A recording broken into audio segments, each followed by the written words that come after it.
Como que a nossa estrutura sindical, extremamente engessada, né, em que motorista de caminhão autônomo é categoria patronal, em que trabalhador autônomo é categoria patronal, eh, como é que você cria novos conceitos sindicais e como é que o sindicato que sequer conhece os seus representados, porque ele não precisa ter o contato deles direto, saber o nome, RG, onde mora o telefone, para representá-los, por lá nossa lei, né?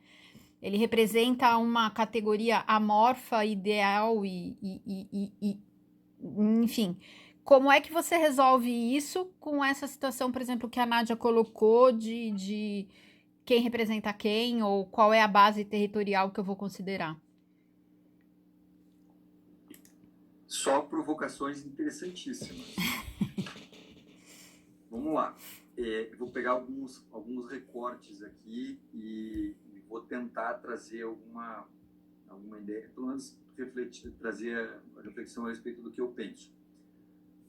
Vou só aproveitar alguns exemplos no que diz respeito ao teleatendimento. O primeiro ponto é que o teleatendimento ele pode até ser enquadrado como teletrabalho, mas não isento de controle de jornada. Então, é um teletrabalho por quê? Porque eu trabalho à distância por meio da comunicação e informação, ou informática, telemática, de forma descentralizada, quando assim for. Acontece que eu tenho um horário certo determinado, ou o teleatendente vai atender o horário que ele está afim de atender o telefone, ou ele vai atender 24 horas. Não, vai ter um horário para ele atender. Então, esse trabalhador não estará isento do controle de jornada. Assim como aquele trabalhador que esteja vinculado, como eu coloquei, às determinações de horário por parte do empregador. Por exemplo, lá no escritório, nessa reimplementação que fizemos do teletrabalho, agora com o apoio do GECONT, nós fizemos a manutenção dos controles de horário, porque os nossos advogados ou a nossa controladoria estavam vinculados a um horário de atendimento ao cliente. Se a gente pudesse trabalhar em qualquer horário, aí tudo bem, pode ficar isento do controle de jornada. Não é porque está de forma descentralizada que o tempo inteiro ficaria isento do controle. Me parece que a gente tem que verificar, e aqui eu não trabalho com o conceito da possibilidade de controle de jornada, que tudo é possível de se controlar hoje em dia, mas sim com o efetivo controle ou a determinação de cumprimento de horários. Mas voltando ao tema aqui, para não fugir disso, a gente tem que pensar aqui, eu proponho que pensemos de forma disruptiva. Primeiro, na minha ótica, nós teremos que aderir à Convenção 87 da OIT. Nós precisamos trabalhar em um cenário menos engessado, um cenário de ampla liberdade sindical, onde desaparece, inclusive, o conceito de categoria, onde os interesses vão ser colocados, vão ser compostos, vão ser ajustados de acordo com, efetivamente, aquilo que, na prática, se faz necessário dentro da forma como o mercado vai se organizar. E é possível que aí a organização desse próprio mercado, quando eu falo aqui, chamando mercado, a organização sindical, em termos de fusões e de parcerias, etc. e tal, o sindicato acabe tendo um atendimento a um nível mais regional de uma região toda, ou mesmo nacional. Quando a gente coloca aqui a questão da concorrência, quer dizer, nós perdemos mercado para a Índia, para Portugal, no teleatendimento. Não tenho dúvida, eu não tenho dúvida disso. E as empresas brasileiras contratando gente de fora. Quer dizer, o que nós podemos fazer? Nós precisamos pensar, inclusive, a nível de política de Estado, para tentar manter, quer dizer, qualificar esses trabalhadores e ter esses trabalhadores atuando aqui dentro para as nossas empresas. E, ao mesmo tempo, permitir, se o trabalho está na nuvem, se tudo está na nuvem. Então, lá nas primeiras revoluções industriais, nós tínhamos o quê? Aquelas grandes empresas portentosas, com sedes enormes, com ativos pesados, e um trabalho absolutamente subordinado de chão de fábrica sem autonomia. Todo esse edifício de construção do direito do trabalho foi modificado. Nós passamos a ter os empregos estão nas empresas menores. Na Itália, por exemplo, 90% dos empregos em empresas com menos de 15 empregados, até 15 empregados. No Brasil, o cenário não é muito diferente. Empresas menores, portanto, não são aquelas empresas todo poderosas que subjugam ao trabalhador. Um trabalhador mais autônomo, e em sua maioria, em que pese, várias vezes a gente conviva com trabalhadores, atividades de primeira revolução industrial, quase de quarta, ao mesmo tempo, diante da dimensão do nosso país, as demais atividades e tudo mais. Então, nós precisamos trabalhar com tudo isso e o próprio conceito de trabalhador. Então, o sindicato deveria atuar na representação dos trabalhadores, não necessariamente na representação dos empregados. Nós precisamos, claro, nós queremos os empregos, mas, acima de tudo, ainda o trabalho. Temos que defender o trabalho, e se houver outra forma de contratação do que é, exemplo, a contratação do trabalho de multidão, os trabalhos em plataforma e etc., nós precisamos, e eu já havia colocado isso em outras oportunidades, que o sindicato se faça presente, tutelando os direitos desses trabalhadores, que se inicie, se for o caso, com associações e se evolua para que se construa um direito a partir daí. O sindicato tem um histórico de obtenção de direitos.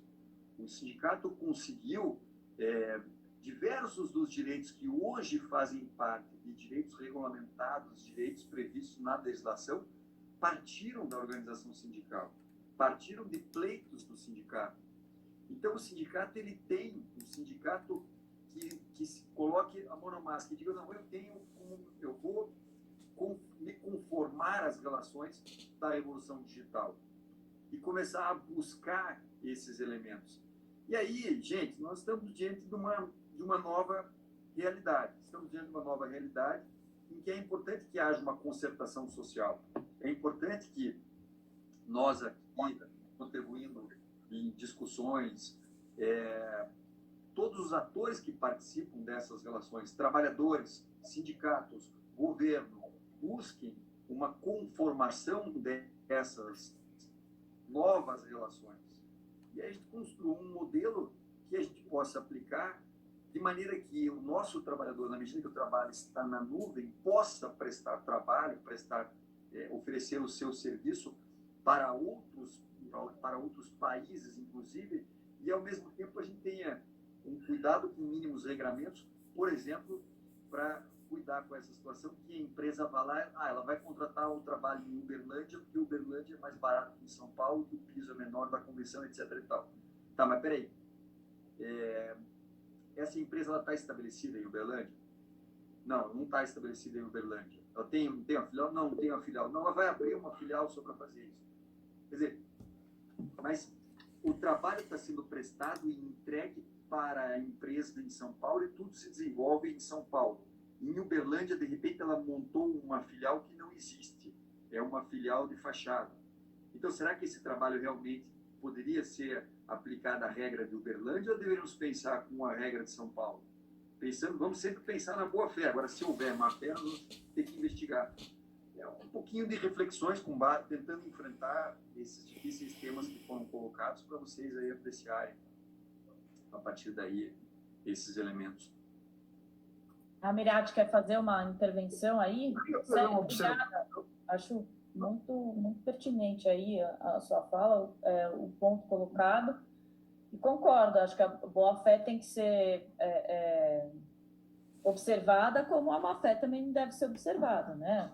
Efetivamente, o que está acontecendo, né? A Lilian pontuou aqui o princípio da Paula, verdade real. Se você me permite, Paula, só quando você fala da boa-fé e quando você falou da má-fé, a boa-fé objetiva. Objetiva. E aqui nós vamos pensar, não, mas eu não queria produzir aquele resultado. Não importa. A boa-fé é objetiva, o dever colateral de informação, de lealdade e a preocupação de que, mesmo que eu não queira produzir aquele resultado, se eu produzir um resultado adverso, em prejuízo ao outro contratante, que eu responda por isso. Quer dizer, a aplicação da boa-fé objetiva como cláusula geral nas relações do trabalho, como a gente já tem há muito tempo aplicando. Né? Para sinceridade. Sim. Sabe o que eu queria fazer? Aproveitar. Vocês viram que no começo da nossa reunião, eu tive que atender uma ligação aqui. Essa ligação era do Ministério Público do Trabalho, me lembrando de uma audiência no próximo dia 14. E qual é a questão que está posta lá? Que talvez tenha alguma coisa a ver conosco aqui, alguma coisa a ver com o teletrabalho. O caso de aprendiz. Aprendiz tem vínculo. O contrato de estagiário, o aprendiz tem vínculo. Foi colocado em férias. Só que ele tem que ter aulas práticas e teóricas. As aulas o curso se propôs a continuar a dar as aulas via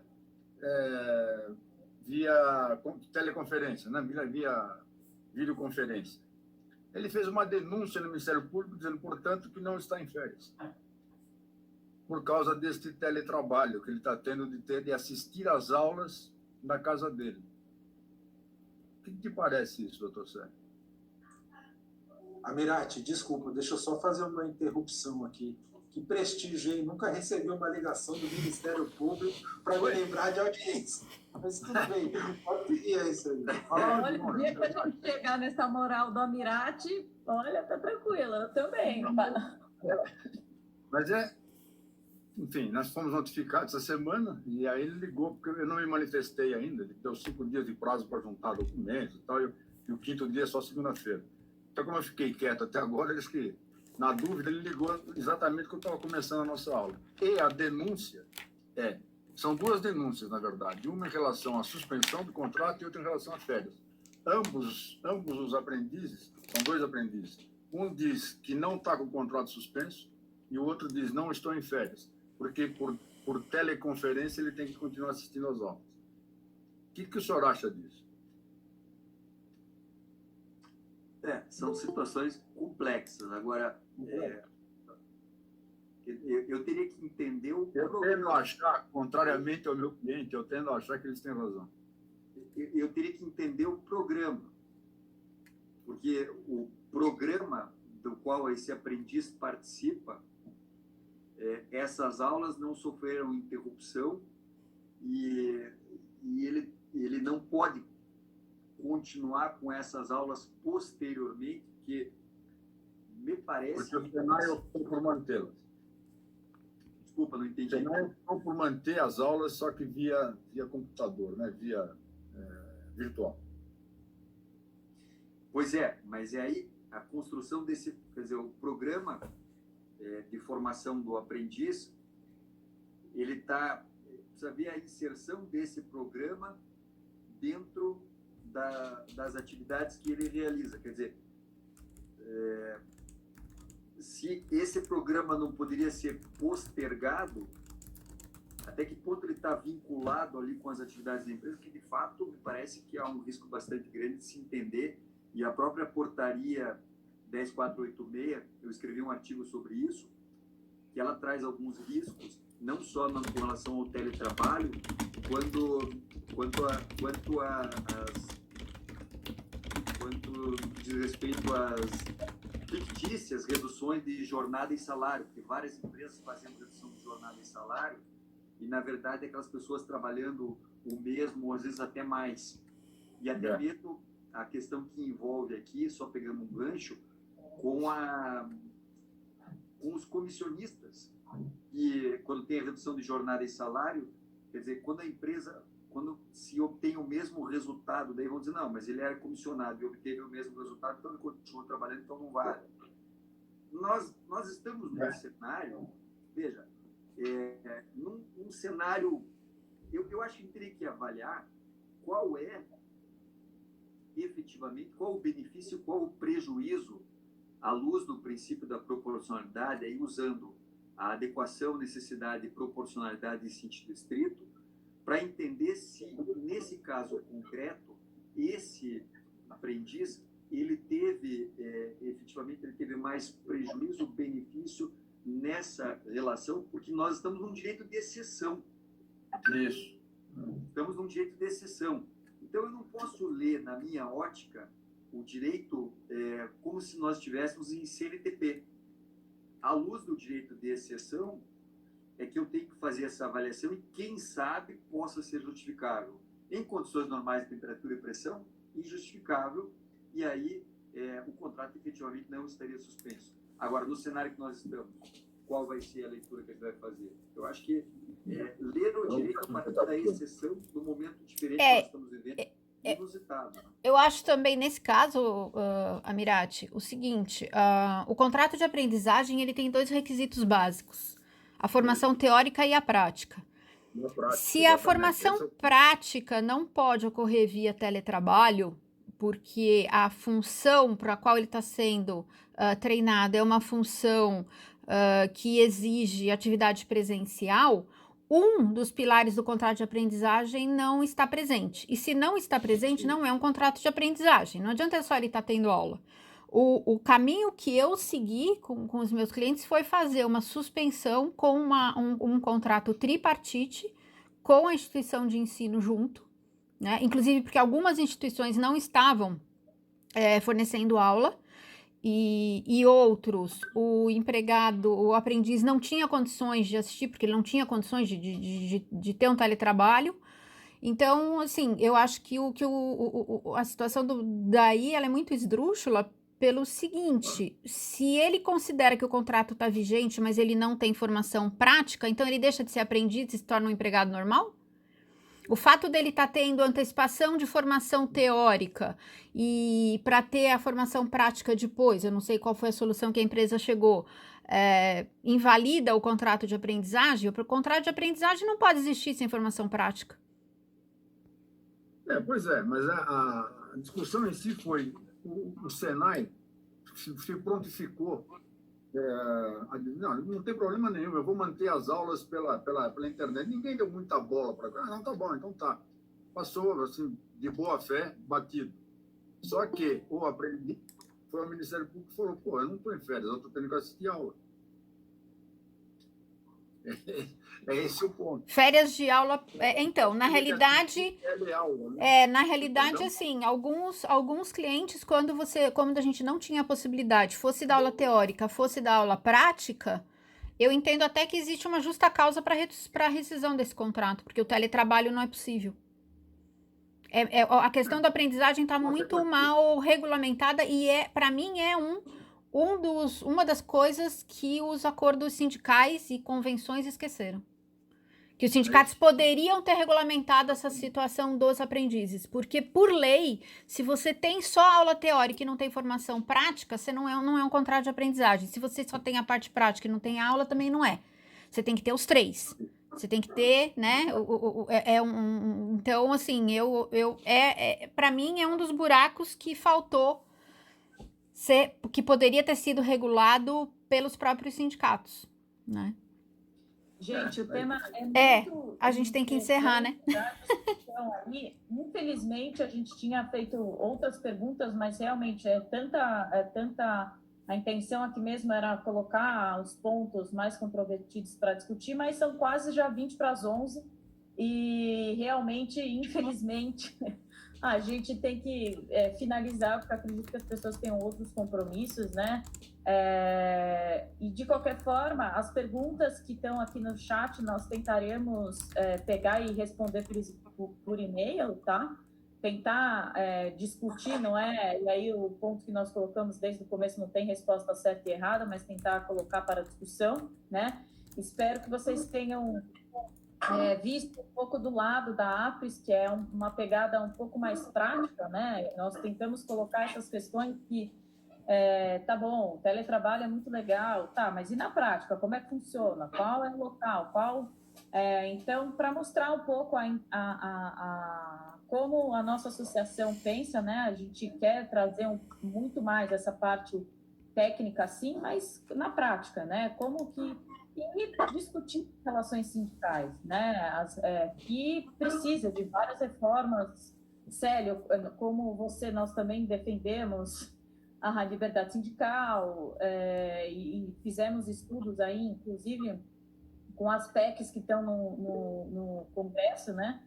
E que falta muita coisa. A gente, se for passar qualquer tipo de reforma, a depender dessas que já estão propostas, já vai nascer velha, já vai nascer antiga, tem muitos outros pontos a serem debatidos, né? Então, gostaria muito de agradecer a sua disponibilidade, Célio, a sua presença, os seus ensinamentos, a sua simpatia.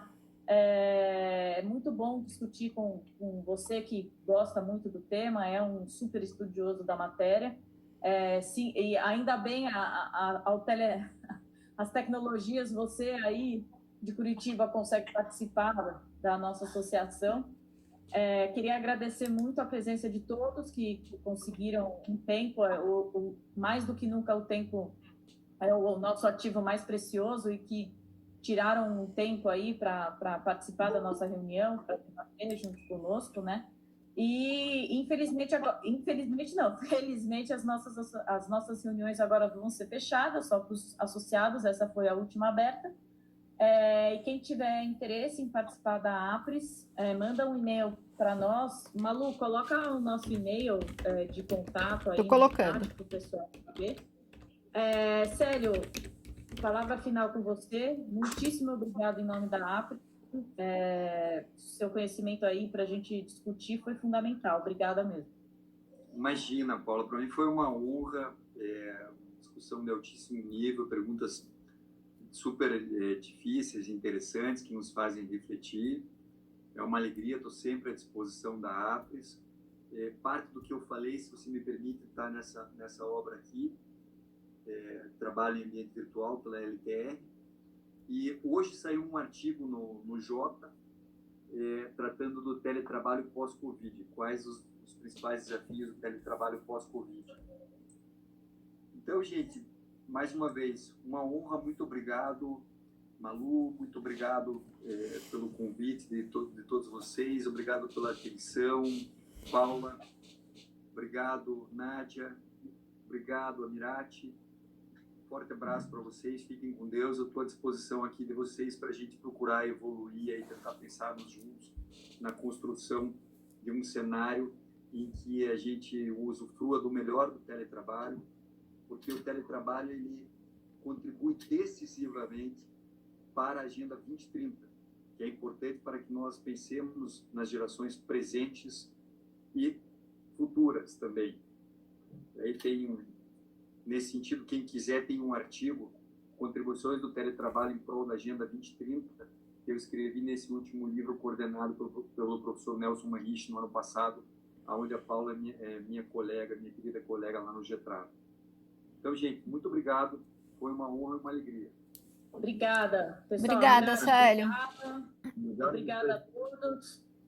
Os contatos estão aí, nos sigam nas redes sociais. Vamos discutir o tema da próxima reunião. A gente ainda vai fazer uma reunião de alinhamento, tentar pegar o tema. Mas bom final de semana para todo mundo. Boa sexta. Um beijo. Alguém quer falar alguma outra coisa? Não, só agradecer, Célio, você, Paulinha, Mirati, por ter montado aí esse tema que ainda tem muita discussão nacional e transnacional, né? E o que a Carla falou para o pessoal seguir as redes sociais e tem o nosso contato. Os novos temas, como a Paulinha falou, as reuniões vão ficar fechadas justamente para desenvolvimento de estudos mais profundos em cima dos temas que a gente discutiu. E provavelmente mais para o final do segundo semestre a gente vai apresentar aí um material do que surgir desse grupo de estudos, tá bom? Obrigada aí pela presença de todo mundo.